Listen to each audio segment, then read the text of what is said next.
Welcome back for day 23, the day of B. Because, yeah, we're going to be taking a look at B-127, or Bumblebee, from Transformers 1 in the Studio Series toy line. This is the second time they've done a deluxe of this guy. There was, in fact, the one that was in the main line that came out at the same time as the movie. So, we are going to compare the two, and we are going to see how this one stacks up against the cheaper mainline one. So, getting him out, liberating him.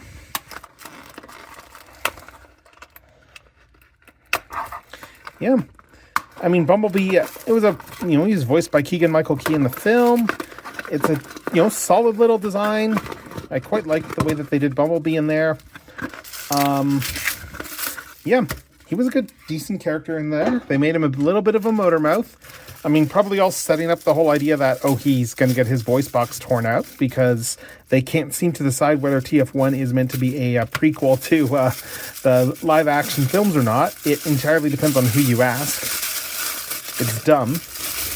But yeah, he comes with a whole bunch of accessories here, as you can see. We have a gun. It looks like it's the same gun design as Alita's, except it doesn't have any moving parts. And we have a couple of stingers here, just his blades. And then, of course, we have a couple of guns over here, too. So, just grabbing B right here, right off the bat, we can see here, just taking a quick look, that it's a good head sculpt. It looks like Bumblebee. It's Transformers 1 Bumblebee. It's pretty accurate. Just overall, I mean, he looks pretty clean, pretty solid. Nothing really to say other than, yeah, he does look pretty good here. Comparing him with the mainline figure, interestingly enough, the mainline figure is a little bit taller. And, yeah, we can see here there's a little bit less detail. Proportions in the head are a little bit different. Yeah, but it's the same general aesthetic, I suppose. This was a good toy, though, I will say. Yeah, we can see here, looking around, this one is a little bit cleaner, I think, overall, than the original mainline one. And I think that height difference is going to make a big difference, too, because, say, if we take Optimus Prime and put him next to Bumblebee, there is a massive height difference between the two, as there should be, because you would expect Prime to be taller. But, if we take this B here, it is a less pronounced height difference. So, looking at articulation on this guy, we have a ball-jointed head, a little bit of up and down, good swivel around. We have ball joints here, and we also have a up and down joint here in the shoulder. Probably more for transformation, but yeah. Swings around like that. We have a swivel above the elbow, 90-degree bend here. No wrists. That seems to be increasingly common with deluxes. Yeah, swivel this around there. Ball joints over here and here. We got a swivel here. And we got about a 90-degree bend here at the knee. And as for the legs, well, we got ankle tilts. So unlike Starscream, he does have ankle tilts. And he's got some good range, so he should be able to pull off some good poses. Yeah, as for the accessories here, yeah, you can see that these are just going to plug over top of his hands, like so. Just plug in his guns like that. Not really much else to it. I don't know if I'm putting them on the right sides here, I will admit. But that's pretty much the extent of the guns. And then the swords, we can actually plug the swords in over here. So yeah, I guess this is the correct way to do it. So yes, we can give him his whole, gun swords that he has in the movie. And then obviously you can give him this gun too. But, I mean, why would you need to give him this gun when he's got these cool gun swords? I guess you can always just plug this gun on the underside here since the hands are all occupied. But, yeah, no, the gun swords look really good. It's, yeah, it's cool that he has dual blades. I sort of wish he had the battle mask with that in mind as an option, because just from the one scene where, he kind of goes nuts with just chopping and carving everyone up. Like, it'd be fun to recreate that. We also have a couple of pegs over here, so he should also be compatible with Alita 1's jetpack. I think the only one that might not be compatible is Starscream, and he's also one that doesn't need a jetpack because, well, he's got wings anyway. So, transformation time. All right. We can see here that these legs are going to come down like this over there. We got one set of wheels in over here. So yeah, tab in the slot. This is going to go like this over here. This is going to go like this. We can see these peg together. Yeah, you can see all these places here. This is meant to peg together there. What else? I think this is just the back of the vehicle mode there. So not bad so far. Let's see. We got this little guy here that comes out. This part here, of course, is on the chest on the original release. And this all comes up there. This folds up here. We can see that this is going to just bend down. Yeah, bring this in. This guy is going to curve down and cover this. Quoi d'autre? Yeah, these guys are going to come down over here. Bring the arms up. I can already see that this is... Yeah, there's still some transformation steps that we need to figure out for the back of this vehicle here. But as for the front, yeah, these guys are going to come up like this over there.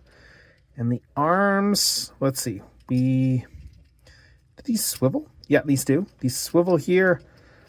And that's probably because these are going to come around. Let's see. Yeah, these are going to come around. This is going to form the side over here. And I'm guessing that these are going to tab into some stuff as well. So we need to just figure out how to get the rest of this round.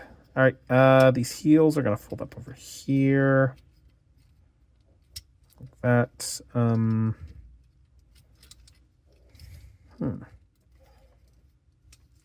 Yeah, this whole thing needs to compress too. It's not doing that yet. I haven't figured out. I think, yeah, it looks like there's another joint here. So this is all going to come up. Yeah, this is going to come up. Okay, this is going to come up here like that. And you can see here that this is going to just collapse in.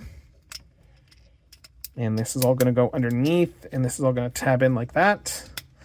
That guy goes down there. So this is all compacted up so far. And now we just need to find the tabs and slots to finish this guy off. So, yeah, I think that there's a slot over there and there's a tab over here in the arms. This is going to, yeah, once we get this up into place, yeah, we can see that these tabs are coming up as we move the arm up. So these are going to just plug in over there, I think. Yeah, so just massage, yeah, so that's plugged in there. So just massage the shoulders a little bit there. Plug this in over here. Plug this in over here.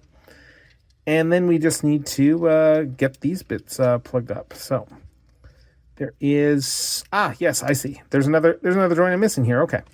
So these guys are going to open up. Yeah, and then we can fold the hands in. That explains that. That also explains why there's no wrist joints, because the hands store away. So yeah, so then that goes up like that. Then these hands can come in like this over here. This all lines up. This all lines up like that. And yeah, that is Bumblebee in his all mode. I'm guessing that these are going to fill in some gaps because he is a little bit gappy on his sides, looking at the all mode here. Like from the top, he looks good. He's got little like B-wing elements here with the legs sticking out. But yeah, a little bit gappy on the sides. I'm just looking to see how these store. I guess these store on the back over here. There's some little tabs there. And then, yeah, we can just put the gun in on the side over here. But yeah, it's a so-so rendition of his vehicle mode, I guess. Now, comparing him to the mainline figure is where this gets really interesting because, honestly, I feel like the mainline figure might be doing a little bit of a better job at actually, concealing some of the joints and just being a cleaner figure. They've got the same general silhouette, but this one I think has a slightly stronger alt mode to it. Not to say that this one's alt mode is bad. I think there's a lot that this one does really well. The colors are better. I think the actual attention to detail for the robot mode is better in this one too. But yeah, this version is really not a bad toy. It reminds me of the Sentinel Prime in the sense that, yeah, the Deluxe Sentinel was not bad at all. And in fact, it does a few more interesting things visually than the Voyager did. But yeah, that is these two versions of the character compared.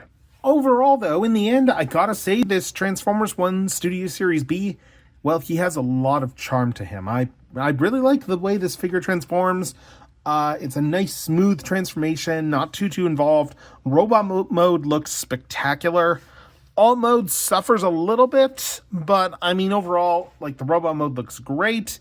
I love he has the blade weapons. I'm a little disappointed that they couldn't think of a way to work in the faceplate. But you know what? I'll take what I can get. It's a good B, and it's day 23.